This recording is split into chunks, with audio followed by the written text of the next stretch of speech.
ಮಿತ್ರರೇ ನಮಸ್ಕಾರ. ಮಿತ್ರರೇ, ಇರಾನ್ನಲ್ಲಿ ಅಯತುಲ್ಲಾ ಅಲಿ ಖಮೇನಿಯ ಸರ್ಕಾರವನ್ನು ಕೊನೆಗೊಳಿಸಬೇಕು ಅಂತ ಇರಾನ್ನ ಜನತೆ ಮಾಡ್ತಾ ಇರುವಂತಹ ಪ್ರತಿಭಟನೆ ಎಲ್ಲ ರೀತಿಯಲ್ಲೂ ಸಹ ಕಂಟ್ರೋಲ್ ತಪ್ಪಿದೆ. ಅಲ್ಲಿನ ಸರ್ಕಾರಕ್ಕೆ ಅದನ್ನು ನಿಯಂತ್ರಣ ಮಾಡೋದಕ್ಕೆ ಸಾಧ್ಯವೇ ಆಗ್ತಾ ಇಲ್ಲ. ಈಗಾಗಲೇ ಪ್ರತಿಭಟನೆ ಇರಾನ್ನಾದ್ಯಂತ ಕಾಡ್ಗಿಚ್ಚಿನಂತೆ ಹಬ್ಬಿರುವಂತಹ ವಿಚಾರ ನಿಮಗೆಲ್ಲ ಗೊತ್ತೇ ಇದೆ. ಈಗ ಈ ಪ್ರತಿಭಟನೆಯಲ್ಲಿ ಕೆಲವೊಂದಷ್ಟು ಮೇಜರ್ ಡೆವಲಪ್ಮೆಂಟ್ಗಳಾಗಿದ್ದಾವೆ, ಕೆಲವೊಂದಷ್ಟು ಆಘಾತಕಾರಿಯೂ ಕೂಡ ಆಗಿದ್ದಾವೆ. ಮುಖ್ಯವಾಗಿ ಇರಾನ್ನ ಸರ್ಕಾರ ಅಲ್ಲಿನ ಜನರನ್ನ ನಿರ್ದಯವಾಗಿ ಕೊಲ್ಲೋದಕ್ಕೆ ಶುರು ಮಾಡಿದೆ. ಮಾಸ್ ಕಿಲ್ಲಿಂಗ್ ನಡೀತಾ ಇದೆ ಅಂತ ಅಲ್ಲಿನ ಪತ್ರಿಕೆಯೇ ವರದಿ ಮಾಡಿದೆ. ಹಾಗೆ ಇರಾನ್ನ ಸರ್ವೋಚ್ಚ ನಾಯಕನಾಗಿರುವಂತಹ ಅಯತುಲ್ಲಾ ಅಲಿ ಖಮೇನಿ ದೇಶ ಬಿಡ್ತಾರೆ ಎನ್ನುವಂತಹ ಸುದ್ದಿ ಇತ್ತಲ್ಲ, ಇದಕ್ಕೆ ಪುಷ್ಟಿ ಕೊಡುವಂತೆ ಕೆಲ ಪತ್ರಿಕೆಗಳು ವರದಿ ಮಾಡ್ತಾ ಇದ್ದಾವೆ. ಖಮೇನಿ ದೇಶದಿಂದ ಚಿನ್ನವನ್ನ ಸಾಗಿಸ್ತಾ ಇದ್ದಾರೆ. ಭಾರೀ ಪ್ರಮಾಣದಲ್ಲಿ ಅಂದ್ರೆ ಟನ್ ಗಟ್ಟಲೆ ಚಿನ್ನ ಇರಾನ್ನಿಂದ ಹೊರ ಹೋಗ್ತಾ ಇದೆ ಎನ್ನುವಂಥ ಸುದ್ದಿ ಇದೆ. ಇದರ ನಡುವೆ ಟ್ರಂಪ್ ಅವರ ಪ್ಲಾನ್ ಕೂಡ ಫೈನಲೈಸ್ ಆಗಿದೆ ಎನ್ನುವಂತಹ ಸುದ್ದಿಯೂ ಕೂಡ ಇದೆ. ಇದೆಲ್ಲ ವಿಚಾರವಾಗಿ ಈ ವಿಡಿಯೋದಲ್ಲಿ ನಿಮಗೆ ಡೀಟೇಲ್ ಆಗಿ ತಿಳಿಸ್ಕೊಡುವಂತಹ ಪ್ರಯತ್ನ ಮಾಡ್ತೀನಿ. ನೀವು ಈ ವಿಡಿಯೋನ ಕೊನೆವರೆಗೂ ಮಿಸ್ ಮಾಡದೆ ನೋಡಿ.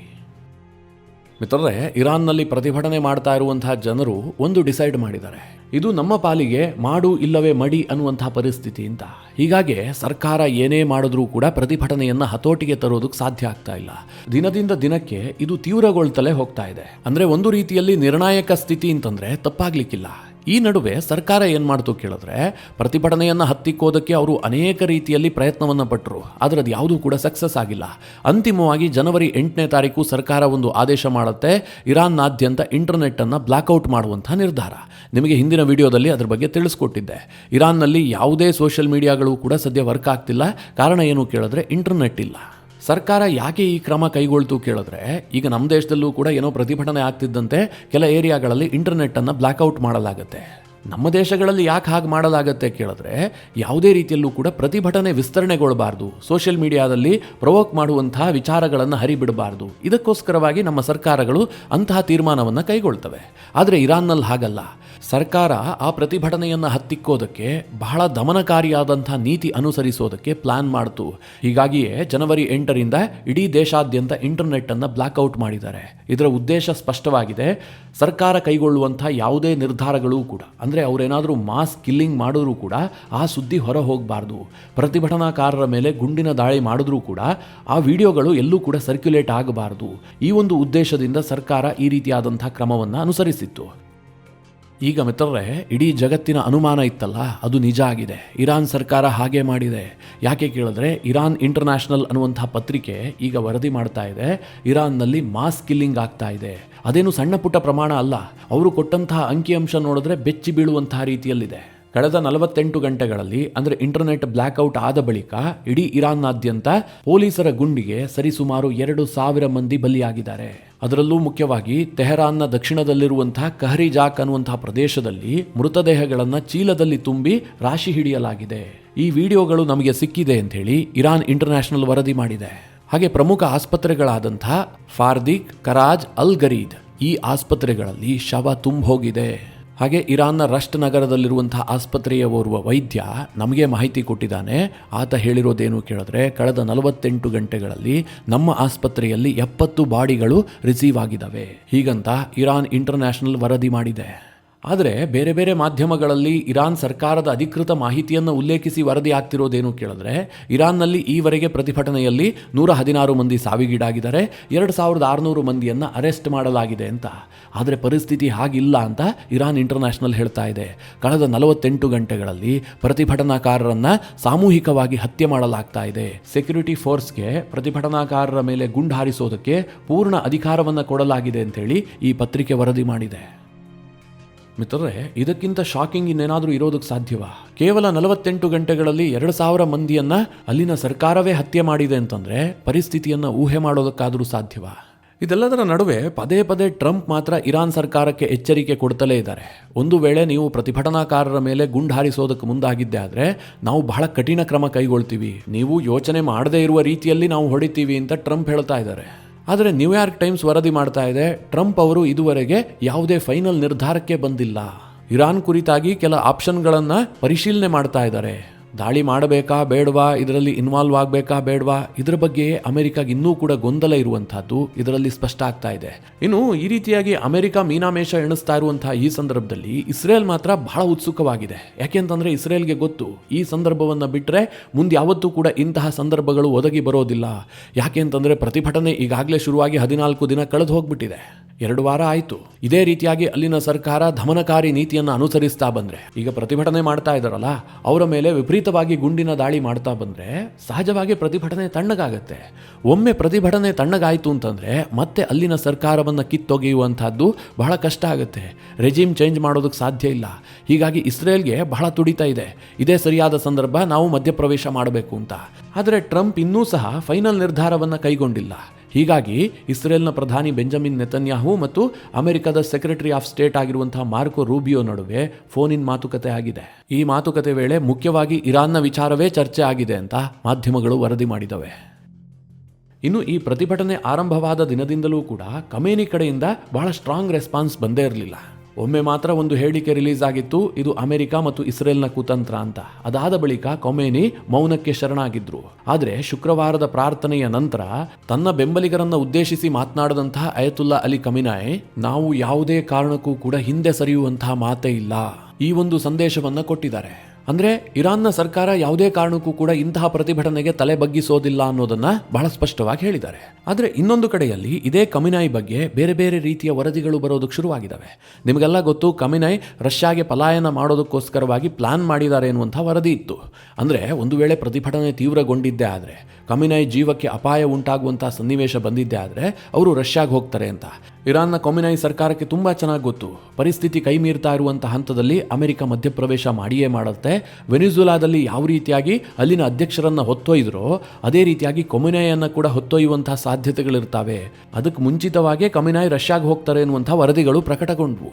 ಇದರ ನಡುವೆ ಇನ್ನೊಂದು ಸುದ್ದಿ ವ್ಯಾಪಕವಾಗಿ ಸರ್ಕ್ಯುಲೇಟ್ ಆಗೋದಕ್ಕೆ ಶುರುವಾಗಿದೆ. ಅದೇನು ಕೇಳಿದ್ರೆ, ಖಮೇನಿ ರಷ್ಯಾಗೆ ಹೋಗೋದಕ್ಕೆ ಯಾವ ರೀತಿಯಲ್ಲಿ ತಯಾರಿ ನಡೆಸಿದ್ದಾರೆ ಅಂತಂದ್ರೆ, ಇರಾನ್ನಲ್ಲಿರುವಂತಹ ಚಿನ್ನದ ಸಂಪತ್ತಿದೆಯಲ್ಲ, ಅಂದರೆ ಚಿನ್ನದ ಸ್ಟೋರೇಜ್, ಅದನ್ನ ಈಗಾಗಲೇ ರಷ್ಯಾಗೆ ಸಾಗಿಸ್ತಾ ಇದ್ದಾರೆ ಎನ್ನುವಂಥ ವರದಿಗಳಿದ್ದಾವೆ.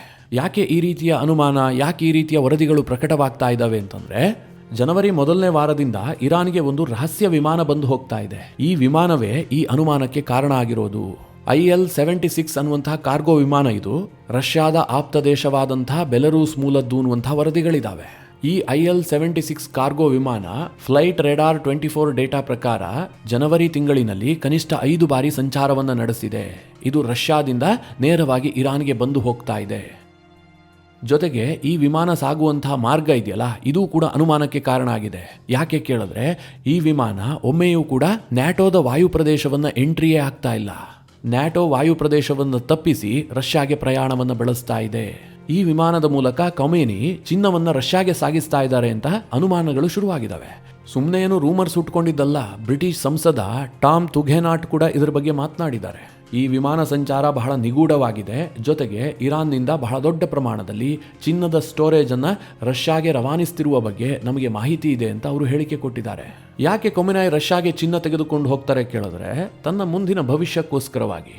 ಮಿತ್ರರೇ, ನಿಮಗೆಲ್ಲ ಗೊತ್ತೇ ಇದೆ, ಈ ಸರ್ವಾಧಿಕಾರಿಗಳಿರ್ತಾರಲ್ಲ, ಇವರು ಬಹಳ ಐಷಾರಾಮದ ಜೀವನವನ್ನು ನಡೆಸ್ತಾ ಇರ್ತಾರೆ. ಅವ್ರಿಗೆ ಗೊತ್ತು, ಈ ಅಧಿಕಾರ ಹೋಯಿತು ಅಂತಂದರೆ ತನ್ನ ಈ ಐಷಾರಾಮದ ಜೀವನಕ್ಕೆ ಕುತ್ತು ಬರುತ್ತೆ ಅಂತ. ಅದನ್ನು ಮುಂದುವರಿಸಬೇಕಾದ್ರೆ ಏನು ಮಾಡಬೇಕು? ಸಂಪತ್ತನ್ನು ಕೊಳ್ಳೆ ಹೊಡಿಬೇಕು. ಒಮ್ಮೆ ಅಧಿಕಾರ ಹೋದ ಬಳಿಕ ಅವ್ರಿಗೆ 1 ರೂಪಾಯಿ ಕೂಡ ಸಿಗೋದಿಲ್ಲ. ರಷ್ಯಾ ಒಂದು ವೇಳೆ ಅವರಿಗೆ ಆಶ್ರಯ ಕೊಟ್ಟರೂ ಕೂಡ ಒಂದು ದೊಡ್ಡ ಬಂಗಲೆ ಕೊಡಬಹುದು, ಜೀವನಾವಶ್ಯಕ ವಸ್ತುಗಳನ್ನು ಪೂರೈಸಬಹುದು. ಅದಕ್ಕಿಂತ ಹೆಚ್ಚನ್ನು ಏನೂ ಕೊಡೋದಕ್ಕೆ ಸಾಧ್ಯ ಇಲ್ಲ, ಕೊಡೋದು ಇಲ್ಲ ಕೂಡ. ಹೀಗಾಗಿ ಇಂತಹ ಸರ್ವಾಧಿಕಾರಿಗಳು ದೇಶ ಬಿಡುವಂತಹ ಸನ್ನಿವೇಶ ಬಂದಿದ್ದೇ ಆದರೆ, ನನಗೆ ಈ ಅಧಿಕಾರ ಹೋಗುತ್ತೆ ಅಂತ ಗೊತ್ತಾಗ್ತಿದ್ದ ಹಾಗೆ ಅವರು ತನ್ನ ಸಂಪತ್ತನ್ನು ಸುರಕ್ಷಿತ ಸ್ಥಳಗಳಿಗೆ ಸ್ಥಳಾಂತರ ಮಾಡೋದಕ್ಕೆ ಯತ್ನ ಮಾಡ್ತಾರೆ. ಈ ಹಿಂದೆ ಸಿರಿಯಾದಲ್ಲೂ ಕೂಡ ಇದೇ ಪರಿಸ್ಥಿತಿ ಉಂಟಾಗಿತ್ತು. 2024ರಲ್ಲಿ ಅಲ್ಲಿನ ಅಧ್ಯಕ್ಷ ಬಶರ್ ಅಲ್ ಅಸದ್ಗೆ ಗೊತ್ತಾಯಿತು, ನಾನಿನ್ನು ಅಧಿಕಾರದಲ್ಲಿ ಇರೋದಕ್ಕೆ ಸಾಧ್ಯವೇ ಇಲ್ಲ, ಆ ರೀತಿಯಾದಂತಹ ಪರಿಸ್ಥಿತಿ ನಿರ್ಮಾಣ ಆಗ್ತಾ ಇದೆ ಅಂತ. ಆತ ತಕ್ಷಣ ಏನು ಮಾಡ್ತಾನೆ, ರಷ್ಯಾಗೆ ಮನವಿ ಮಾಡ್ಕೊಳ್ತಾನೆ, ನನಗೆ ಆಶ್ರಯ ಕೊಡಿ ಅಂತ. ರಷ್ಯಾ ಓಕೆ ಹೇಳುತ್ತೆ. ತಕ್ಷಣ ತನ್ನ ಬಳಿ ಇರುವಂತಹ ಎಲ್ಲಾ ಸಂಪತ್ತನ್ನ ಕಂಪ್ಲೀಟ್ ಆಗಿ ರಷ್ಯಾಗೆ ಸ್ಥಳಾಂತರ ಮಾಡ್ತಾನೆ. ಅಂದ್ರೆ ತನ್ನ ಮುಂದಿನ ಪೀಳಿಗೆ ರಾಜವೈಭೋಗದಲ್ಲೇ ಇರೋದಕ್ಕೆ ಏನೇನ್ ಬೇಕೋ ಎಲ್ಲವುದನ್ನ ಸಾಗಿಸಿ ಬಿಡ್ತಾರೆ. ಈಗ ಇರಾನ್ನಲ್ಲೂ ಕೂಡ ಹಾಗೆ ಆಗ್ತಾ ಇದೆ ಎನ್ನುವಂಥ ವರದಿಗಳಿರೋದು.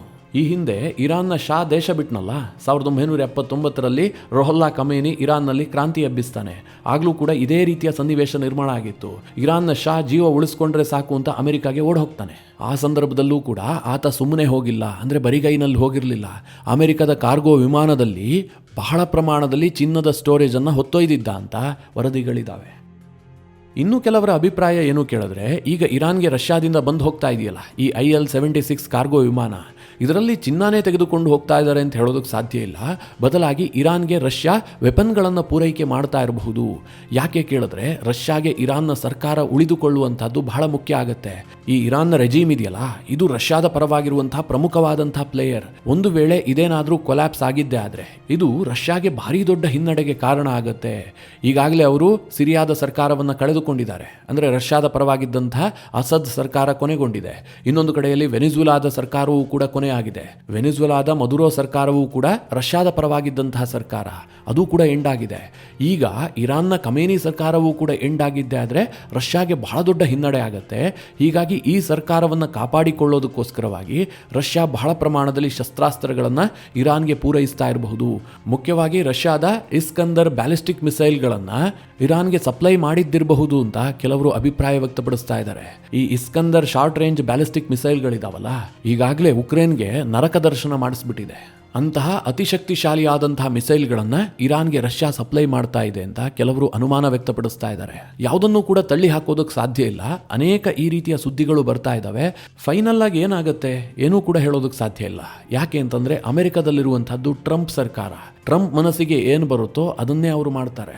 ನಾಳೆ ಇದೇ ಅಯತುಲ್ಲಾ ಅಲಿ ಖಮೇನಿಯ ಜೊತೆಗೆ ಟ್ರಂಪ್ ನಿಂತ್ಕೊಂಡು ಕೈ ಕುಲುಕಿ ವೆರಿ ಟಫ್ ಮ್ಯಾನ್ ಹೀಗಂತ ಕರೆದ್ರೂ ಏನು ಆಶ್ಚರ್ಯ ಪಡಬೇಡಿ.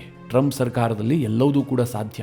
ಆದರೆ ಇರಾನ್ನ ಪರಿಸ್ಥಿತಿ ಮಾತ್ರ ಬಹಳ ಪ್ರಮಾಣದಲ್ಲಿ ಹದಗೆಟ್ಟು ಹೋಗಿದೆ. ಪ್ರತಿಭಟನೆಯನ್ನು ಹತ್ತಿಕ್ಕೋದಕ್ಕೆ ಅಲ್ಲಿನ ಸರ್ಕಾರವೂ ಕೂಡ ಬಹಳ ದಮನಕಾರಿ ನೀತಿಯನ್ನು ಅನುಸರಿಸ್ತಾ ಇರೋದು ಕೂಡ ಜಗತ್ತಿನ ಆತಂಕಕ್ಕೆ ಕಾರಣ ಆಗಿದೆ.